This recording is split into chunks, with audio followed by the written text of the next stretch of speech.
le dévouement, comme on l'appelait à l'époque.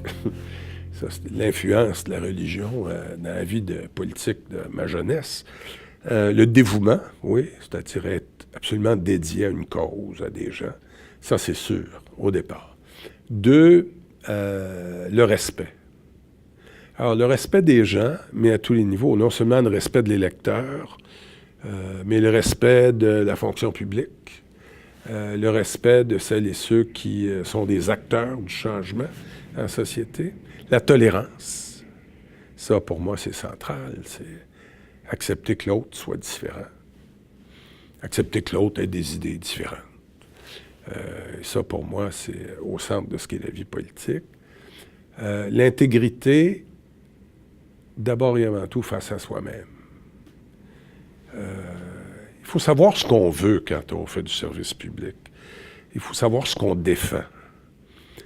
Et si de temps en temps, on est obligé de faire des compromis, parce que c'est la nature de la démocratie que de faire des compromis, il ne faut jamais perdre de vue l'essentiel. Il ne faut pas... c'est pour ça qu'on peut se retirer de la politique. On n'est pas obligé de rester là. Même pas obligé d'attendre d'être battu. On peut décider de se retirer de la politique.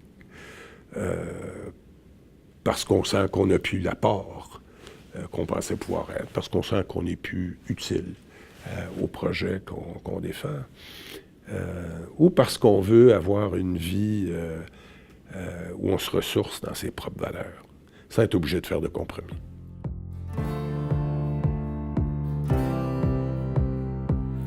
Moi, je pense qu'on ne peut pas réussir en politique le moindrement si on n'aime pas les gens. Mon père était un homme qui adorait les gens. C'était un homme ouvert, c'était un homme chaleureux, c'était un homme sensible, c'était un homme qui retenait le nom de tout le monde.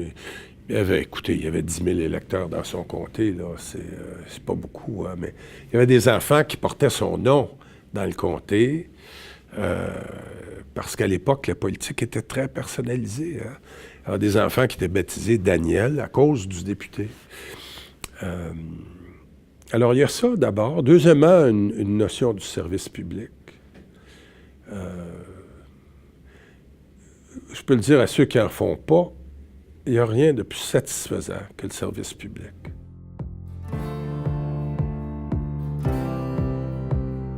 Est-ce que c'est un passage obligé dans la vie d'un leader que de faire du service public d'une façon ou d'une autre? Je dirais presque oui. Pourquoi? Parce qu'un leader dans les affaires qui réussit, ultimement connaît les limites de la réussite dans les affaires. Et ce qui reste après, ou c'est la vie de moine, ou c'est au contraire une implication dans des enjeux publics qui touchent les autres, dans un contexte où on n'est pas là pour la transaction, les affaires, on est là simplement pour faire avancer des choses en société. Bon, il n'y a pas d'endroit plus extraordinaire que la politique pour faire ça. C'est les moyens qu'on se donne en démocratie. Mais que ce soit dans le bénévolat, moi je connais, je pense entre autres à quelqu'un, là, Pierre Rodrigue, qui est le vice-président de Bell Canada aux relations avec les partenaires. C'est un homme qui passe, pas moi, 20 heures par semaine en plus de son travail régulier dans des organismes bénévoles.